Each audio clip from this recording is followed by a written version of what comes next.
మంచి అత్త ఎలా ఉంటుంది, చెడ్డ అత్త ఎలా ఉంటుంది, మనం లాస్ట్ వీడియోస్లో మాట్లాడుకున్నాం కదా. మరి ఈ రోజు వీడియోలో అసలు సిసలైన అత్త, అబ్బాయి ఎందుకురా స్వామి ఈ అత్త నాకు అసలు అనిపించేలాగా ఉంటారు కదా కొంతమంది, వాళ్ళ గురించి అయితే మాట్లాడేసుకుందాం. ముందుగా ఛానల్ అయితే సబ్స్క్రైబ్ చేసేయండి. అమ్మ ఏంటి వదిన అంత మాట అనింది, మేమేదో రాక నెలకు ఒకసారి వస్తుంటే ఇంట్లో అందరికీ చేయలేకపోతుందంట, ఏమి ఆడపడుచుకు ఆ మాత్రం చేయలేదా ఏంటి అన్న, మేమేదో మన బంధం తెగిపోకూడదని చెప్పి వస్తుంటే వదినేమో ఇట్లా అంటుంది, మమ్మల్ని మా చేత పనులు చేపిస్తుంది, మేము ఇక్కడ పని చేయడానికి వచ్చామా ఏంటి, ఇంటికి వచ్చిన ఆడపడుచుని ఒక వారం రోజులు చూసుకోలేదా, అసలు ఆ వదిన ఏమీ అనలేదు ఏమనైతే.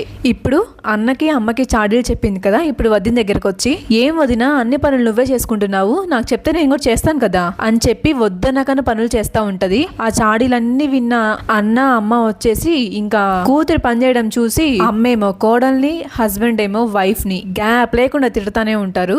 ఇది డబుల్ గేమ్స్ అంటే. ఇలాంటి వాళ్ళతో చాలా జాగ్రత్తగా ఉండాలి. ఒకవేళ మీరు నోట్లో నాలుగు లేని వాళ్ళు అయ్యుంటేనా ఫుల్ ఆడేసుకుంటారు. నేను చెప్పింది 1 ఎగ్జాంపుల్ మాత్రమే, ఇలాంటివి చాలానే నడుపుతుంటారు వాళ్ళు. నీకు తెలియకుండా నీ హస్బెండ్ కి, నీ అత్తకి ఇలా చాలా చాడీలు చెప్పేసి ఉంటారు. ఏమంటారు, మీరు కూడా ఈ ప్రాబ్లమ్ ని ఫేస్ చేస్తున్నారా? Comment please.